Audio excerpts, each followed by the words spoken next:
ज्यादातर लोग जिंदगी को एक जंग समझते हैं, लेकिन ये जंग नहीं, ये एक खेल है। पर ये एक ऐसा खेल है जिसे आध्यात्मिक नियमों के ज्ञान के बिना सफलतापूर्वक नहीं खेला जा सकता। और कमाल की बात यह है कि बाइबल के पुराने और नए टेस्टामेंट्स में इस खेल के नियम बहुत ही साफ साफ बताए गए हैं। जीसस क्राइस्ट ने सिखाया कि ये देने और पाने का एक महान खेल है। इंसान जो कुछ बोता है वही काटता है। इसका मतलब है कि इंसान जो भी अपने शब्दों या कर्मों से बाहर भेजता है वही उस तक लौट कर आता है। जो वो देता है वही वो पाता है।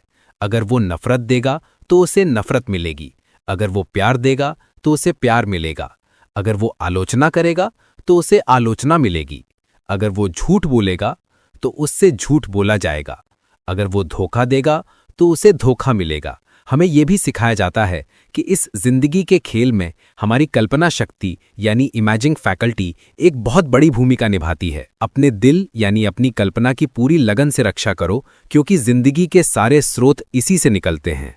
इसका मतलब है कि इंसान जिस चीज की कल्पना करता है वो देर सवेर उसकी जिंदगी में सच होकर सामने आ जाती है। मैं एक ऐसे आदमी को जानता था जिसे एक खास बीमारी का डर था। वो एक बहुत ही दुर्लभ बीमारी थी जिसका होना लगभग नामुमकिन था, लेकिन वो लगातार उसी के बारे में सोचता, उसकी तस्वीरें अपने मन में बनाता और उसके बारे में पढ़ता रहता। और आखिर में वो बीमारी उसके शरीर में सच में पैदा हो गई और वो अपनी ही विकृत कल्पना का शिकार होकर मर गया। तो हम देखते हैं कि जिंदगी के खेल को सफलतापूर्वक खेलने के लिए हमें अपनी कल्पना शक्ति को साधना होगा। एक व्यक्ति जिसकी कल्पना शक्ति सिर्फ अच्छी चीजों की कल्पना करने के लिए सधी हुई है, वो अपने जीवन में अपने दिल की हर सही इच्छा को सच कर लेता है, चाहे वो सेहत हो, दौलत हो, प्यार हो, दोस्त हो या उसके सबसे ऊंचे आदर्श। कल्पना को मन की कैंची कहा गया है और ये कैंची हर रोज दिन ब दिन उन तस्वीरों को काटती रहती है जो इंसान अपने मन में देखता है, और फिर देर सवेर वो अपनी ही बनाई हुई इन रचनाओं से अपनी बाहरी दुनिया में मिलता है। कल्पना को सही तरह से साधने के लिए इंसान को अपने मन के काम करने के तरीके को समझना होगा। यूनानियों ने कहा था, खुद को जानो। मन के 3 हिस्से होते हैं, अवचेतन मन, चेतन मन और परम चेतन मन। अवचेतन मन सिर्फ शक्ति है, बिना किसी दिशा के। ये भाप या बिजली की तरह है। इसे जो करने को कहा जाता है ये वही करता है। ये खुद से कुछ नहीं सोचता। इंसान जो कुछ भी गहराई से महसूस करता है या स्पष्ट रूप से कल्पना करता है वो उसके अवचेतन मन पर छप जाता है और फिर छोटी से छोटी डिटेल के साथ पूरा किया जाता है।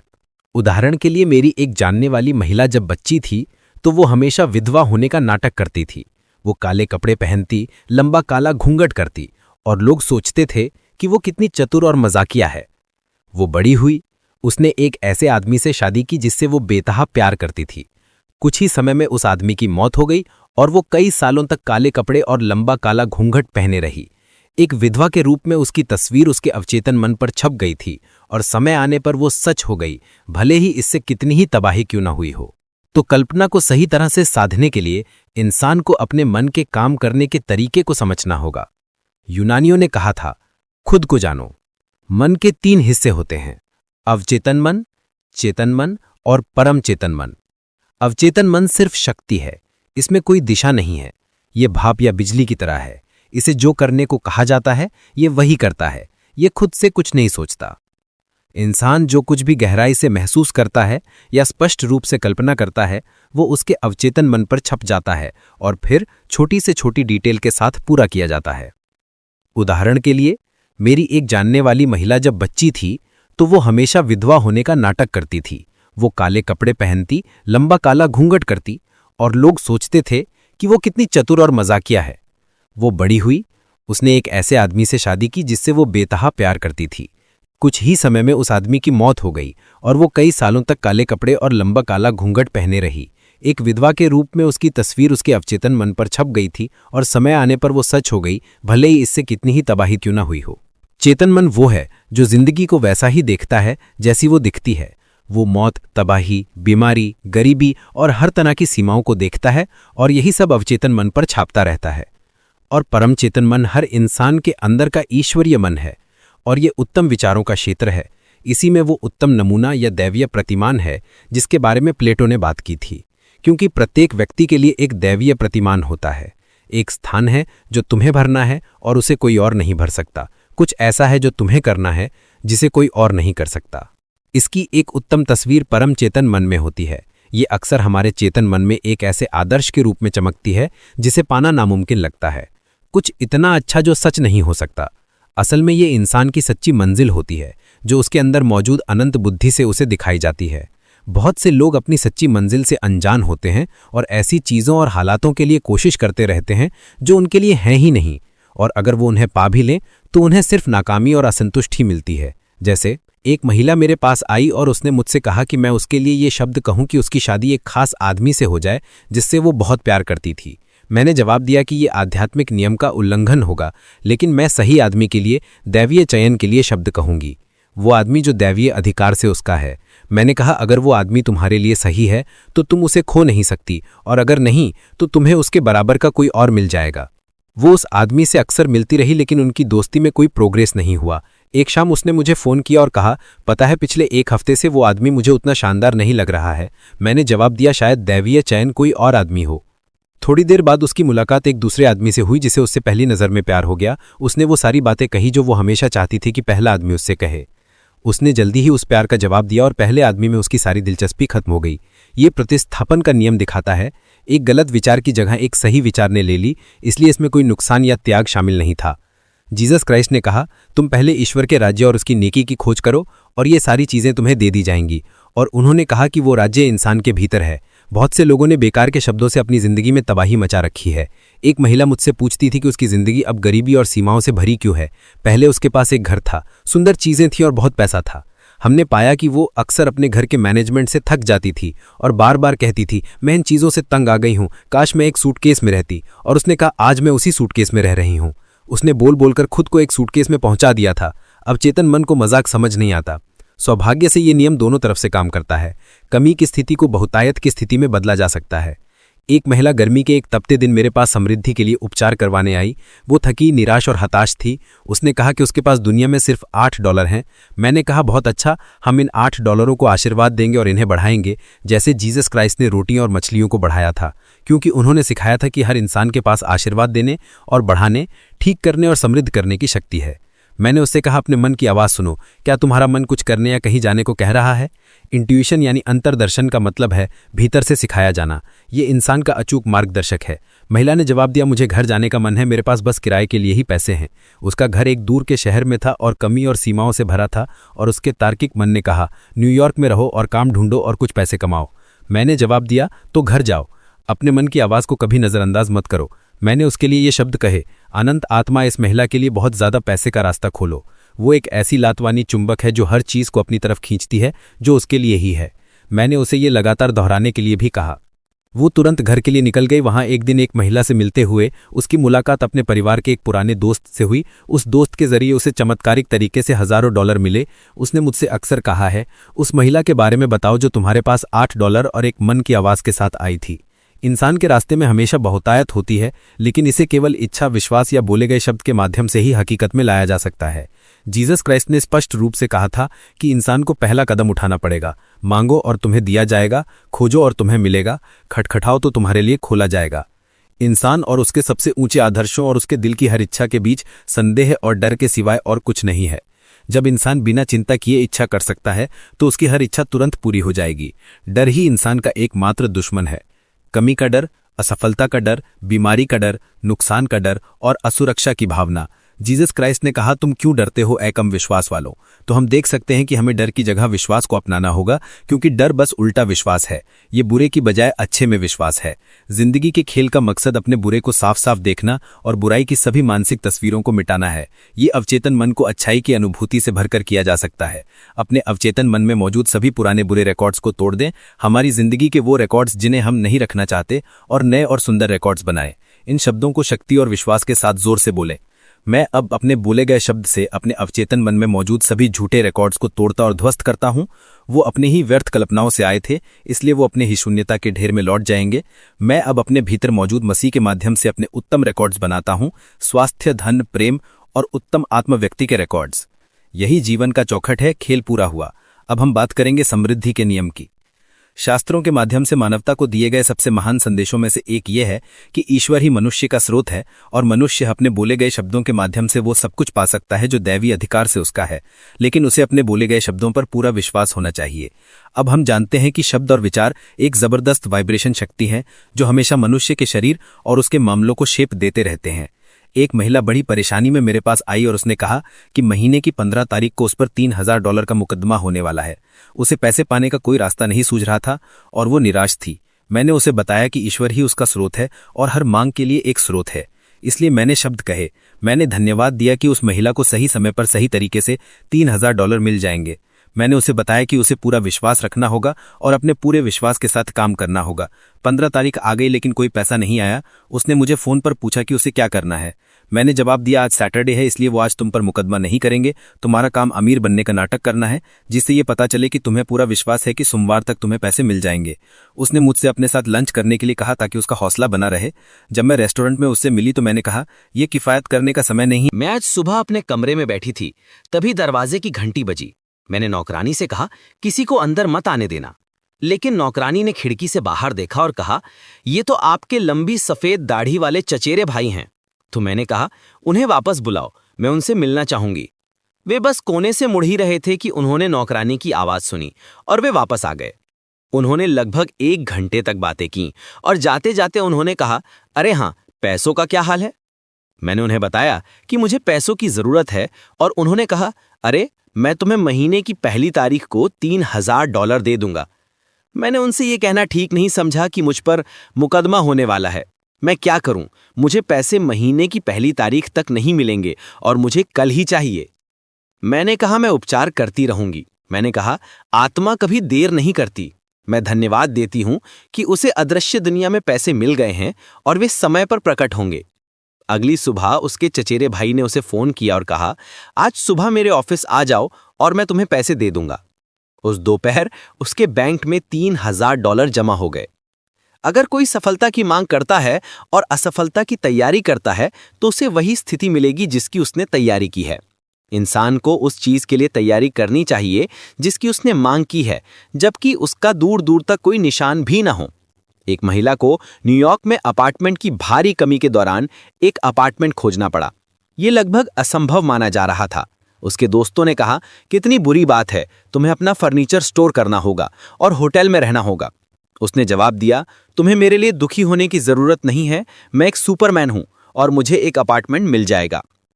उसने ये शब्द कहे, अनंत आत्मा, सही अपार्टमेंट के लिए रास्ता खोलो। वो जानती थी कि हर मांग के लिए एक स्रोत है। वो नए कंबल खरीदने का सोच रही थी जब बहकाने वाले यानी तर्क करने वाले दिमाग ने सुझाव दिया, कंबल मत खरीदो, शायद तुम्हें अपार्टमेंट ना मिले और तुम्हारे किसी काम के ना आए। उसने तुरंत खुद से जवाब दिया, मैं कंबल खरीदकर अपनी खाई खोदूंगी। तो उसने अपार्टमेंट के लिए तैयारी की, ऐसा बर्ताव किया जैसे उसके पास पहले से ही हो। उसे चमत्कारिक रूप से एक अपार्टमेंट मिल गया और वो उसे दे दिया गया, जबकि 200 से ज्यादा दूसरे आवेदक थे। कंबलों ने सक्रिय विश्वास दिखाया। एक बड़ा प्रदर्शन अक्सर परेशान करने वाले विचारों से पहले होता है। उच्च आध्यात्मिक सत्य का बयान देने के बाद व्यक्ति अवचेतन मन में पुरानी मान्यताओं को चुनौती देता है और त्रुटि उजागर होती है ताकि उसे बाहर निकाला जा सके। यही वो समय है जब व्यक्ति को बार बार अपने सत्य के दावे करने चाहिए और इस बात पर आनंदित होना चाहिए और धन्यवाद देना चाहिए कि वो पहले ही प्राप्त कर चुका है। तुम्हारे बुलाने से पहले मैं जवाब दूंगा। इसका मतलब है कि प्रत्येक अच्छा और उत्तम उपहार मनुष्य का पहले से ही है, बस उसकी पहचान का इंतजार कर रहा है। मनुष्य केवल वही प्राप्त कर सकता है जो वो खुद को प्राप्त करते हुए देखता है। हर महान कार्य, हर महान उपलब्धि उस विजन पर टिके रहने से ही हकीकत में बदलती है। और अक्सर बड़ी उपलब्धि से ठीक पहले जाहिर तौर पर नाकामी और निराशा आती है। तो मनुष्य को हमेशा अपनी यात्रा के अंत का दृश्य बनाए रखना चाहिए और उस चीज की अभिव्यक्ति की मांग करनी चाहिए जो वो पहले ही प्राप्त कर चुका है। वो उसका उत्तम स्वास्थ्य, प्रेम, आपूर्ति, आत्म अभिव्यक्ति, घर या दोस्त हो सकते हैं। वे सभी दैव्य मन में दर्ज पूर्ण और उत्तम विचार हैं और उसके माध्यम से आने चाहिए, न कि उसके पास। जैसे एक आदमी मेरे पास सफलता के लिए उपचार मांगने आया। उसे अपने व्यवसाय के लिए एक निश्चित समय के भीतर $50,000 जुटाने थे। समय सीमा लगभग समाप्त हो चुकी थी जब वो निराश होकर मेरे पास आया। कोई भी उसके उद्यम में निवेश नहीं करना चाहता था और बैंक ने साफ साफ कर्ज देने से मना कर दिया था। मैंने जवाब दिया, मुझे लगता है कि तुमने बैंक में रहते हुए अपना आपा खो दिया, इसलिए तुम्हारी शक्ति चली गई। तुम किसी भी स्थिति को नियंत्रित कर सकते हो अगर तुम पहले खुद को नियंत्रित करो। वापस बैंक जाओ और मैं उपचार करूंगी। मेरा उपचार था, तुम बैंक से जुड़े हर किसी की आत्मा के साथ प्रेम में एक हो, स्थिति से दैवीय विचार को बाहर आने दो। उसने जवाब दिया, औरत, तुम एक असंभव बात कर रही हो। आज शनिवार है, बैंक 12 बजे बंद हो जाता है और मेरी ट्रेन मुझे वहां 10 बजे तक पहुंचाएगी और समय सीमा कल ही समाप्त हो रही है, और वैसे भी वे ऐसा नहीं करेंगे, बहुत देर हो चुकी है। मैंने जवाब दिया, ईश्वर को किसी समय की आवश्यकता नहीं है और वो कभी देर नहीं करता, उसके साथ सब कुछ संभव है। मैंने कहा, मुझे व्यवसाय के बारे में कुछ नहीं पता, लेकिन मैं ईश्वर के बारे में सब कुछ जानती हूं। एक हफ्ते बाद एक चिट्ठी आई, उसमें लिखा था, आप सही थीं, मेरे पैसे जुटा लिए और मैं फिर कभी उस सत्य पर संदेह नहीं करूंगा जो आपने मुझे बताई थी। मैंने उसे कुछ हफ्तों बाद देखा और मैंने कहा, क्या हुआ, तुम्हारे पास तो काफी समय था। उसने जवाब दिया, मेरी ट्रेन लेट थी और मैं ठीक 12 बजने में 15 मिनट पर वहां पहुंचा। मैं चुपचाप बैंक में गया और कहा, मैं कर्ज लेने आया हूं, और उन्होंने बिना कोई सवाल के मुझे दे दिया। ये उसे दिए गए समय के आखिरी 15 मिनट थे और अनंत आत्मा ने देर नहीं की। इस मामले में वे आदमी अकेले यह कभी नहीं कर सकता था। उसे विजन पर टिके रहने में मदद करने के लिए किसी की जरूरत थी। यही एक आदमी दूसरे के लिए कर सकता है। एक दोस्त या उपचारक सफलता, स्वास्थ्य या समृद्धि को साफ साफ देखता है और कभी डगमगाता नहीं, क्योंकि वह स्थिति के करीब नहीं होता। किसी और के लिए प्रदर्शन करना खुद के लिए करने से कहीं ज्यादा आसान है। इसीलिए अगर कोई व्यक्ति खुद को डगमगाता हुआ महसूस करता है तो उसे मदद मांगने में संकोच नहीं करना चाहिए। जीवन के एक पारखी ने एक बार कहा था, कोई आदमी असफल नहीं हो सकता अगर कोई एक व्यक्ति उसे सफल देखता है। विजन की शक्ति ऐसी ही है, और कई महान लोगों ने अपनी सफलता का श्रेय अपनी पत्नी या बहन या किसी दोस्त को दिया है जो उस पर विश्वास करता था और बिना डगमगाए उत्तम पैटर्न पर टिका रहता था। अब बात करते हैं अप्रतिरोध के नियम की। बुराई का प्रतिरोध मत करो, बुराई से हारो मत, बल्कि अच्छाई से बुराई पर विजय प्राप्त करो। पृथ्वी पर कोई भी चीज ऐसे व्यक्ति का विरोध नहीं कर सकती जो बिल्कुल भी प्रतिरोधी नहीं है।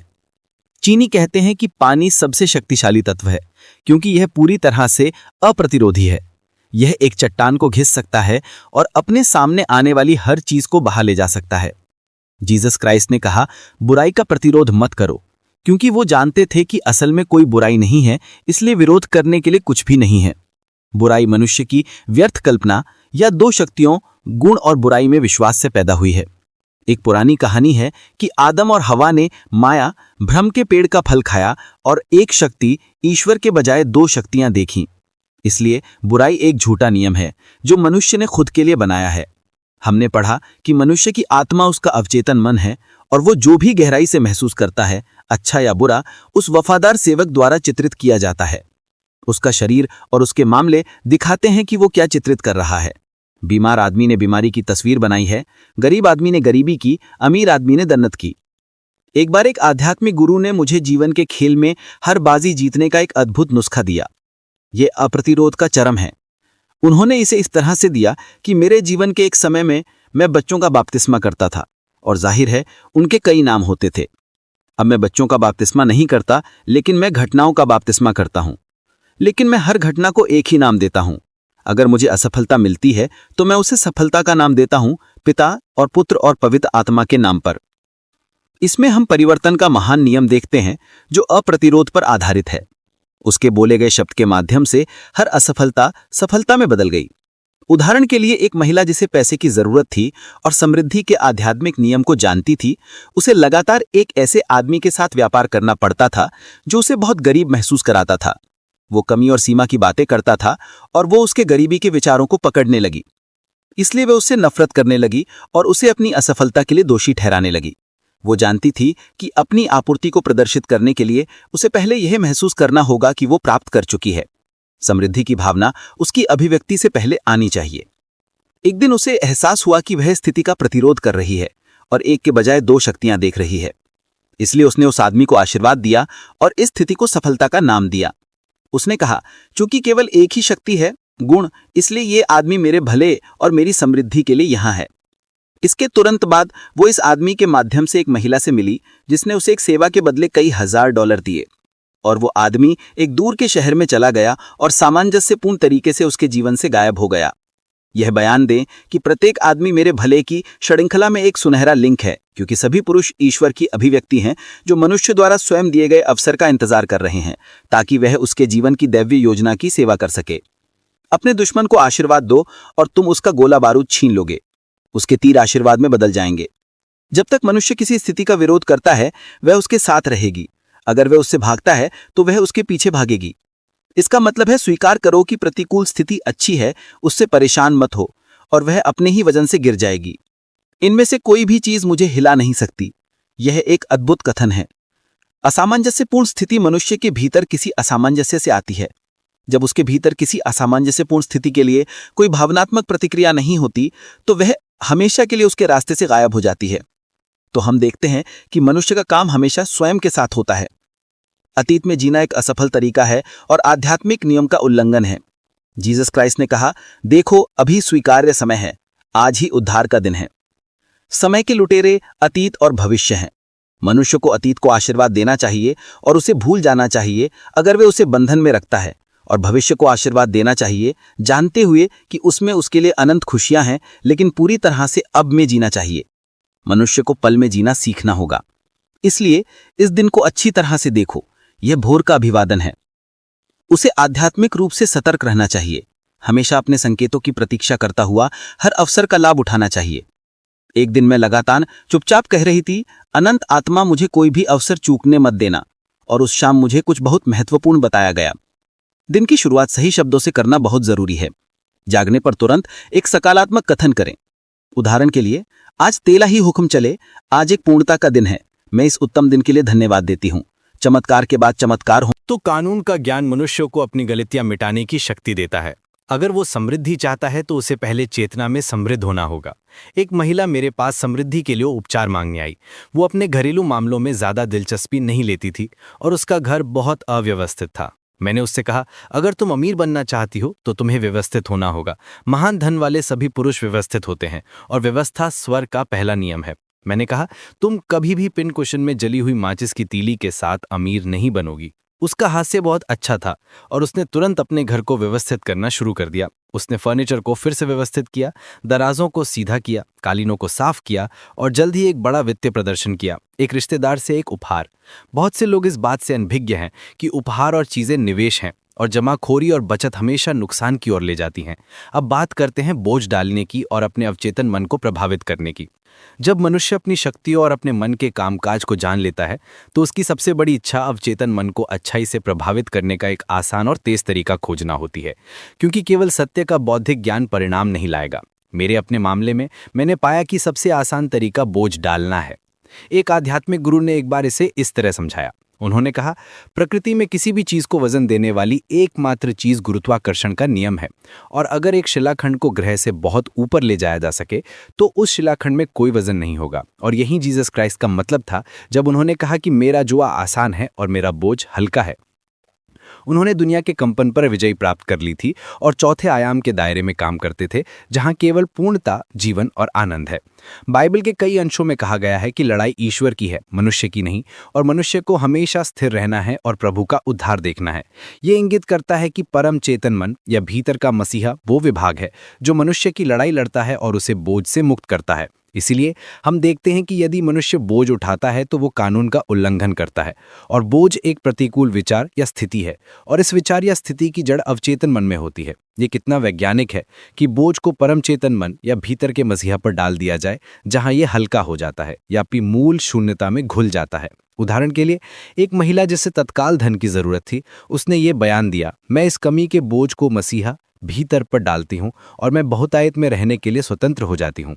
कमी में विश्वास उसका बोझ था, और जैसे ही उसने इसे भीतर के मसीहा पर डाला, परम चेतन मन या अवचेतन मन को बहुतायत के विश्वास से भर दिया और आपूर्ति का एक सलाब परिणाम था।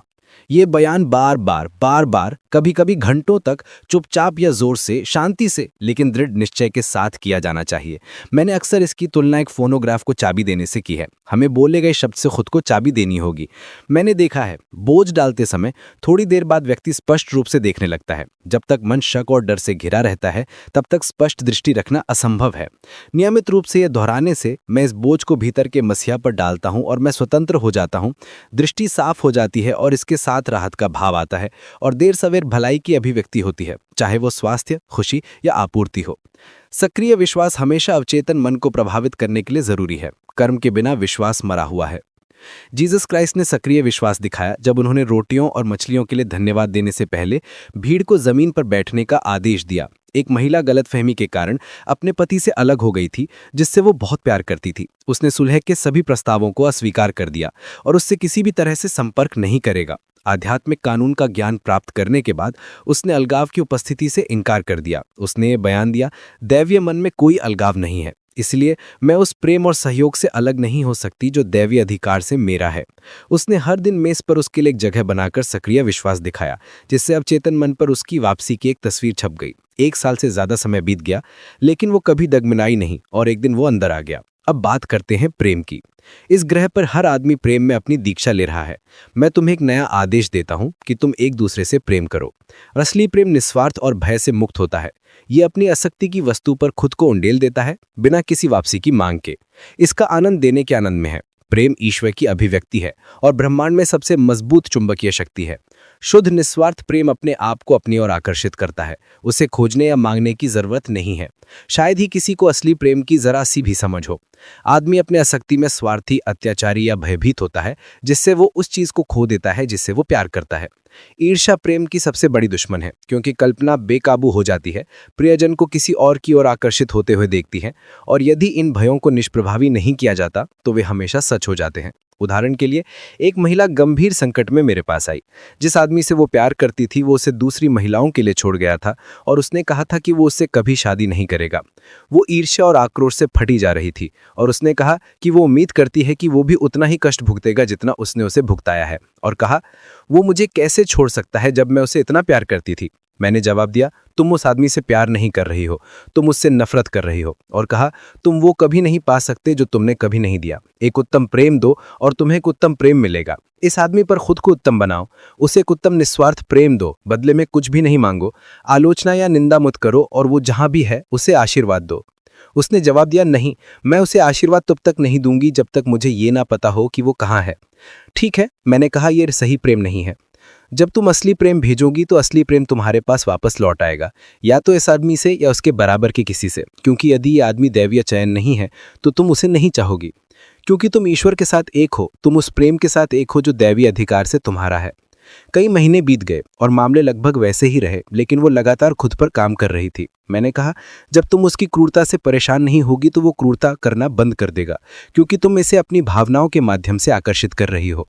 फिर मैंने उसे भारत में एक भाईचारे के बारे में बताया जो एक दूसरे को कभी भी शुभ प्रभात नहीं कहते थे। वे इन शब्दों का इस्तेमाल करते थे, मैं आप में दिव्यता को प्रणाम करता हूँ। वे हर आदमी में और जंगल के जंगली जानवरों में दिव्यता को प्रणाम करते थे और उन्हें कभी कोई नुकसान नहीं पहुंचाया गया, क्योंकि वे हर जीवित चीज में केवल ईश्वर को देखते थे। मैंने कहा, इस आदमी में दिव्यता को प्रणाम करो और कहो, मैं केवल तुम्हारा दिव्य रूप देखता हूं, मैं तुम्हें वैसे ही देखता हूं जैसे ईश्वर तुम्हें देखता है, पूर्ण, उसकी इमेज और समानता में बनाया हुआ। उसने पाया कि वो ज्यादा शांत हो रही है और धीरे धीरे उसका आक्रोश कम हो रहा है।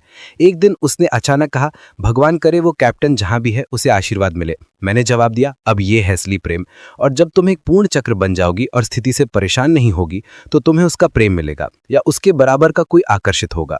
इस समय मैं घर बदल रही थी और मेरे पास टेलीफोन नहीं था, तो मैं कुछ सप्ताहों तक उसके संपर्क में नहीं थी, जब एक सुबह मुझे एक पत्र मिला जिसमें लिखा था, हमारी शादी हो गई है। पहले मौके पर मैं उससे मिलने गई। मेरे पहले शब्द थे, क्या हुआ? ओ, वो चिल्लाई, एक चमत्कार। एक दिन मैं उठी और सारा दर्द बंद हो गया। मैं उस शाम उससे मिली और उसने मुझसे शादी के लिए पूछा। हमारी शादी लगभग 1 हफ्ते में हो गई और मैंने इससे ज्यादा समर्पित आदमी कभी नहीं देखा। एक पुरानी कहावत है, कोई आदमी तुम्हारा दुश्मन नहीं, कोई आदमी तुम्हारा दोस्त नहीं, हर आदमी तुम्हारा शिक्षक है। अब बात करते हैं अंतर्ज्ञान या मार्गदर्शन की। अपने सभी तरीकों में उसे स्वीकार करो और वो तुम्हारे मार्गों का निर्देशन करेगा। उस आदमी के लिए कोई भी उपलब्धि बहुत बड़ी नहीं है जो अपने शब्द की शक्ति को जानता है और जो अपने आंतरिक ज्ञान का पालन करता है। शब्द से वो अदृश्य शक्तियों को क्रिया में लाता है और अपने शरीर का पुनर्निर्माण कर सकता है या अपने मामलों को फिर से ढाल सकता है। इसीलिए सही शब्दों का चुनाव करना अत्यंत महत्वपूर्ण है। वो जानता है कि ईश्वर उसकी आपूर्ति है, कि हर मांग के लिए एक आपूर्ति है और उसका बोला हुआ शब्द इस आपूर्ति को जारी करता है। मांगो और तुम्हें मिलेगा। मनुष्य को पहला कदम उठाना पड़ेगा। ईश्वर के करीब आओ और वो तुम्हारे करीब आएगा।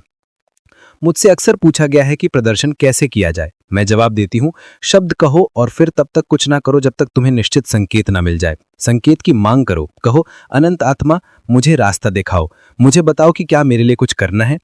जवाब अंतर्ज्ञान या अंतर्ज्ञान के माध्यम से आएगा, किसी से एक आकस्मिक टिप्पणी या एक किताब में एक अंश, आदि आदि। जवाब कभी कभी अपनी सटीकता में काफी चौंकाने वाले होते हैं। एक महिला को बड़ी रकम की जरूरत थी।